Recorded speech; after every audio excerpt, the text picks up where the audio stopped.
आज कैप्टन सफदर साहब ने एक बयान दिया है, मैं वो सुनवाना चाहूँगा, तो फिर जानना चाहते हैं कि मुहिम किधर को लेके जा रहे हैं। दिखाएगा जी। मियां नवाज शरीफ साहब का हुक्म है कि ये जो मौलाना साहब आ रहे हैं, ये वोट को इज्जत दो का तसलसल है, फेज़ 2 जारी है। मौलाना फजल रहमान जिंदाबाद, मौलाना फजल रहमान जिंदाबाद। तो एहसन साहब, आप क्या करने जा रहे हैं? आप जहाज़ पे नवाज शरीफ साहब को बिठाने के लिए इनसे कोई रास्ता ले रहे हैं या सड़कों पे आने की तैयारी कर रहे हैं? देखिए, बुनियादी चीज़ यह है कि हमने, आपको पता है कि एक असूली तौर पे JUIF के उस आज़ादी मार्च के साथ यकजहती का इजहार कर रखा है। और नवाज शरीफ साहब से जब हमारी कानूनी मसाइल के हवाले से, उनके केस के हवाले से मुलाकात भी हुई, तब भी डिस्कशन हुई इस बात पे, और उन्होंने भी इससे इत्तफाक़ किया था कि पार्टी की सेंट्रल एग्जीक्यूटिव कमेटी का इजलास 30 तारीख को हो रहा है और मौलाना फजल रहमान साहब भी तशरीफ़ लाए थे शहबाज शरीफ साहब से मिलने। उनको भी हमने कुछ इस्तफसारात किए हैं, क्योंकि देखिए, पाकिस्तान मुस्लिम लीग नून पाकिस्तान की सबसे बड़ी जमात है। 1 करोड़ 30 लाख तो उस धांधली के बावजूद वोट पड़े, अपोजिशन में तो सबसे बड़े हम। हमने जब किसी भी मूव के अंदर हिस्सा बनना है तो यकीनन कुछ हम चाहते हैं कि हमें मालूम हो। मिसाल के तौर पे एक पॉलिटिकल चार्टर ऑफ डिमांड होना चाहिए।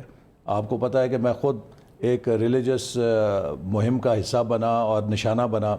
मेरा एक रिलीजियस पस मंज़र है। हम नहीं चाहते कि इस मुल्क के अंदर रिलीजियस हेट्रेड को हम किसी तरह भी प्रमोट करने का हिस्सा बने, चूँकि हमने फैज़ाबाद के दौरान ख़ुद उसको भुगता है।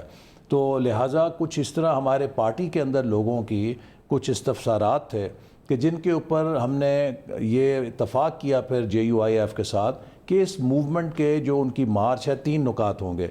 एक आइन की हिफाजत और उसकी बालादस्ती, दूसरा इस हुकूमत की रुखसत, और तीसरा 90 दिन के अंदर नए इलेक्शन।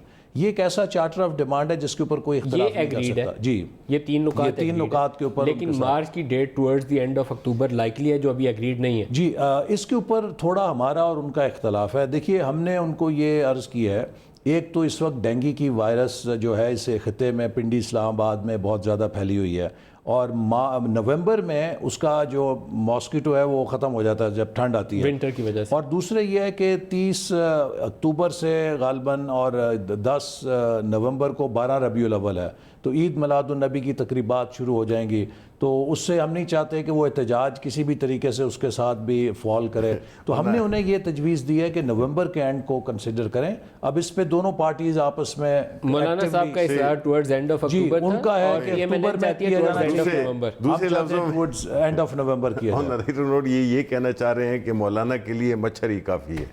सर, एक बात जहन में रखिए, they are looking for a good time जब वो आपको रुखसत कर सके। देखें, बात ये है कि बिल्डअप करना चाहते हैं उसके लिए। नहीं, वो तो अपनी जगह पे है, लेकिन बात ये है कि पाकिस्तान के लोग अब पीछे नहीं जा सकते, माजी में नहीं जा सकते हैं, बिकॉज ये जो आज हम भुगत रहे हैं या जो आज कुछ हो रहा है, जो इकॉनमी है, जो इंस्टीट्यूशंस हैं, सारी चीज़ें जो है हम देखते हैं। बिकॉज मुझे भी इत्तेफाक हुआ है, being in the position that I am, two के इंटरेक्शन हुआ है उनसे, इंस्टीट्यूशन से, जिस तरह की तबाही जी मचाई गई है। अब पाकिस्तान मुतहमिल नहीं हो सकता कि वो पीछे की तरफ जाए। अब पाकिस्तान ने सिर्फ आगे ही जाना है।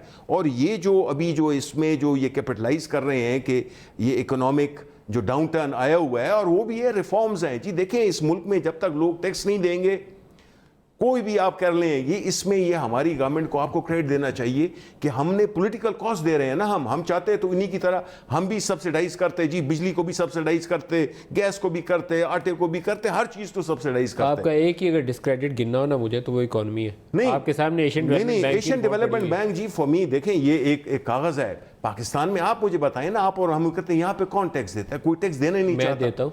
तो आप और हम तो देते हैं, हम भी देते हैं जी। सिर्फ ये नहीं, हम जनरली पाकिस्तान की बात करें, we are not Pakistan, we are just individuals in our own capacity. People don't pay. जितने ज्यादा पैसे बनाते हैं, कोई टैक्स देता नहीं है। भाई उनको देना होगा। किस तरह ये सड़कें बनेंगी, किस तरह ये तालीम पे, सेहत पे पैसे कैसे लगेंगे?